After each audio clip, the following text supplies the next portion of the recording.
سیلاب متاثرین کی داد رسی کے لیے وزیر اعلیٰ پنجاب مریم نواز ملتان پہنچ گئیں۔ قاسم بیلا ریلیف کیمپ کا دورہ، سیلاب متاثرہ بچوں اور خواتین میں گھل مل گئیں۔ بچوں میں چاکلیٹ، بسکٹ، وردی پیک تقسیم کیے۔ مریم نواز نے بچوں کو خود اپنے ہاتھوں سے جوتے پہنائے۔ وزیر اعلیٰ نے خواتین کو گھروں کی بحالی کے لیے اقدامات کا یقین دلایا۔ دوسری جانب بھارت سے دوسرا بڑا سیلابی ریلا دریائے چناب میں داخل، ہیڈ مرالہ پر انتہائی اونچے درجے کا سیلاب۔ بھارتی ہائی کمیشن نے دریائے ستلج میں بھی سیلاب کے حوالے سے پاکستان کو مطلع کر دیا۔ سیلاب کی ملتان میں تباہ کاریاں جاری، ہیڈ سدنائی کو بچانے کے لیے مائی سفورہ بند توڑ دیا گیا۔ ملتان میں سیلاب کے باعث موزہ نواب پور کی درجنوں بستیاں زیر آب آ گئیں۔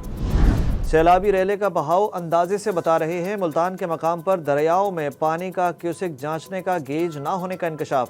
سپرنٹنڈنٹ انجینئر محکمہ انہار نے انکشاف کیا کہ ہیڈ محمد والا پل اور شیر شاہ پل پر کیوسک جانچنے کا گیج ہی نہیں ہے۔ ملتان سے گزرنے والے ریلے کا بہاؤ اندازے سے بتایا جاتا ہے۔ انہوں نے بتایا کہ ملتان کے دریاؤں پر صرف پانی کی بلندی ناپنے کی سہولت دستیاب ہے۔ کئی دہائیوں سے اسی سسٹم کے تحت پانی کا بہاؤ بتایا جا رہا ہے، جبکہ ہیڈ تریموں کے بعد ہیڈ پنجنت پر کیوسک جانچنے کا گیج ہے۔ پنجاب میں 5 ستمبر تک بارشوں کی پیش گوئی، سیلابی صورتحال میں شدت کا امکان۔ پی ڈی ایم اے نے بتا دیا اگلے 24 گھنٹوں سے 48 گھنٹوں میں مزید بارش۔ این ڈی ایم اے نے بھی خبردار کر دیا۔ این ڈی ایم اے کے مطابق سپیل کے زیر اثر 6 ستمبر سے ملک کے جنوبی علاقوں بشمول جنوبی پنجاب اور جنوبی سندھ میں شدید بارشوں کا امکان ہے۔ تینوں دریاؤں سے آنے والے ریلوں کی آمد کے باعث پنجنت کے مقام پر شدید سیلابی صورتحال پیدا ہونے کا خدشہ ہے۔ چینی صدر کا تاریخ کی سب سے بڑی پریڈ میں پیوٹن، شمالی کوریا کے رہنما کم یونگ اور شہباز شریف کے ساتھ طاقت کا مظاہرہ۔ بھارتی وزیر اعظم مودی کو تقریب میں شرکت کی دعوت نہ دی گئی۔ جنگ عظیم دوم میں جاپان کی شکست کے 80 سال مکمل ہونے پر چین میں تقریب سے خطاب میں چینی صدر شی جن پنگ نے دنیا کو خبردار کیا کہ انسانیت امن اور جنگ کے درمیان ایک فیصلہ کن انتخاب کے دہانے پر کھڑی ہے۔ دوسری جانب ڈونلڈ ٹرمپ نے بھی تنزیہ پیغام دے دیا۔ ٹرمپ نے سوشل میڈیا پیغام میں کہا کہ میری جانب سے ولادیمیر پوٹن اور کم یونگ اون کو گرم جوشی سے سلام کہیے جب آپ امریکہ کے خلاف سازش کر رہے ہیں۔ انہوں نے ساتھ ہی دوسری عالمی جنگ میں جاپان سے چین کو آزادی دلانے میں امریکہ کے کردار کو بھی اجاگر کیا۔ ٹرمپ نے صحافیوں سے کہا کہ وہ اس پریڈ کو امریکہ کے لیے چیلنج نہیں سمجھتے۔ چین، روس اور شمالی کوریا امریکہ کے خلاف سازش کر رہے ہیں۔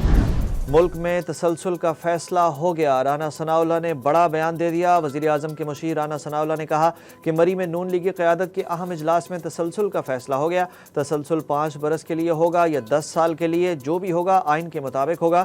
انہوں نے بتایا کہ اس سلسلے میں مری میں بڑوں کے درمیان اہم بیٹھک ہوئی ہے۔ کچھ لوگوں کو اس پر شک تھا لیکن ہمیں اس کا پہلے سے ہی علم تھا۔ رانا ثناءاللہ کا کہنا تھا کہ وزیر اعلیٰ علی امین گنڈا پور کی بانی پی ٹی آئی سے ملاقات بالکل ہونی چاہیے۔ گنڈا پور بانی کو سیاسی جماعتوں سے مذاکرات کے لیے قائل کر سکتے ہیں تو اچھی بات ہے۔ جسٹس بابر ستار نے فل کورٹ اجلاس سے قبل چیف جسٹس اسلام آباد ہائی کورٹ کے خلاف چارج شیٹ پیش کر دی۔ چیف جسٹس کو یاد رکھنا چاہیے وہ بادشاہ نہیں، عوامی عہدیدار ہیں۔ ادارے بنانے میں دہائیاں مگر تباہ کرنے میں کچھ وقت نہیں لگتا۔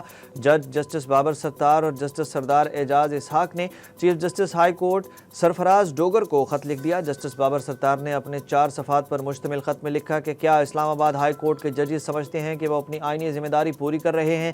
کیا اسلام آباد ہائی کورٹ نے ضلعی عدلیہ کو آزاد ادارہ بنانے کی کوشش کی؟ انہوں نے کہا کہ روسٹر کی تیاری، کیسز فکس کرنے میں شفافیت کی کمی ہے۔ کیسز فکس کرتے وقت سینئر ججز کو نظر انداز کر کے ایڈیشنل ججز کو کیسز بھیجے جا رہے ہیں۔ کیا ججز اور آپ کا آفس کچھ کیسز میں کاز لسٹ بھی جاری کرنے سے انکاری ہے، جس سے عدلیہ کی آزادی متاثر ہو رہی ہے؟ جسٹس سردار اعجاز اسحاق کا چیف جسٹس کو لکھا خط بھی سامنے آ گیا، جس میں کہا گیا کہ ایسا معلوم ہوتا ہے فل کورٹ میٹنگ ایک فارمیلٹی کے طور پر بلائی گئی ہے۔ چیف جسٹس کے این او سی کے بغیر بیرون ملک سفر سے ججز کو روکنے کی کوئی قانون اجازت نہیں دیتا۔ خط کی کاپیاں تمام ججز اور رجسٹرار کو بھجوائی گئیں۔ اسلام آباد ہائی کورٹ کے ججز کے خطوط سے پتہ چلتا ہے کہ کیسے عدلیہ کی آزادی چھین لی گئی۔ پی ٹی آئی کے سیکریٹری جنرل سلمان اکرم راجہ کی خیبر پختونخوا ہاؤس اسلام آباد میں اپوزیشن رہنماؤں کے ہمراہ پریس کانفرنس۔ کہا 8 فروری 2024 کو الیکشن لوٹ کر قائم کیا گیا۔ مصنوعی نظام اب سسکیاں لے رہا ہے۔ یہ انسان اور غریب دشمن نظام اب گرنے والا ہے۔ پنجاب میں سیلاب کی وجہ سے لوگ شدید تکلیف میں مبتلا ہیں۔ لوگوں اور ان کے مال مویشیوں کے لیے کھانے کو کچھ نہیں۔ ملک میں گندم کی قلت ہے لیکن حکمران بیرونی دوروں میں مصروف ہیں۔ پی ٹی آئی رہنما نے کہا کہ منصوبہ سازوں کو کہتے ہیں کہ ہوش کے ناخن لو، اب بھی وقت ہے، قوم کو ساتھ لے کر چلو، سچ کو اپناؤ اور حقیقت کو سمجھو اور تسلیم کرو۔ عمران خان بالکل ٹھیک ہیں۔ عمران خان کی صحت سے متعلق جھوٹی خبریں پھیلائی جا رہی ہیں، علیمہ خان نے وضاحت کر دی۔ عدالت کے باہر میڈیا سے گفتگو کرتے ہوئے علیمہ خان نے کہا کہ کل عمران خان سے ملاقات ہونی تھی مگر نہیں کرائی گئی۔ عمران خان کا چیک اپ ان کے اپنے ڈاکٹرز کی موجودگی میں ہونا چاہیے۔ چیک اپ کے لیے ان لوگوں کے ارادوں پر ہمیں یقین نہیں۔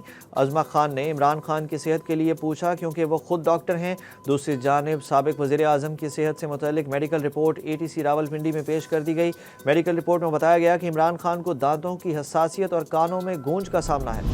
سیلاب میں جہیز بہہ جانے والی 9 بچیوں کی شادی کی ذمہ داری گورنر پنجاب نے لے لی۔ سوشل میڈیا پر سیلاب میں بچیوں کے جہیز بہہ جانے کی خبر کے بعد گورنر پنجاب سردار سلیم حیدر نے متاثرہ فیملی کے گھر مہلن وال کا دورہ کیا۔ سلیم حیدر خان نے کہا کہ سیلاب کی تباہی اور قدرتی آفت کے سامنے لوگوں کی بے بسی دیکھ کر میری نیندیں اڑ گئیں۔ یوٹیوبر ڈکی بھائی کے جسمانی ریمانڈ میں 5ویں بار توسیع، عدالت نے مزید 2 دن NCCI کی حراست میں رکھنے کی منظوری دے دی۔ ایجنسی نے وضاحت کرتے ہوئے کہا کہ سعد الرحمان سے قبضے میں لیے گئے الیکٹرانک آلات کی جاری تفتیش اور فورینزک جانچ مکمل کرنا ضروری ہے۔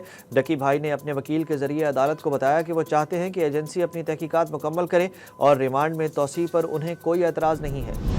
پاکستان میں سونا مہنگا ہونے کے ریکارڈ ٹوٹ گئے۔ آج فی تولہ سونا قیمت میں 6,000 روپے کا بڑا اضافہ ہو گیا۔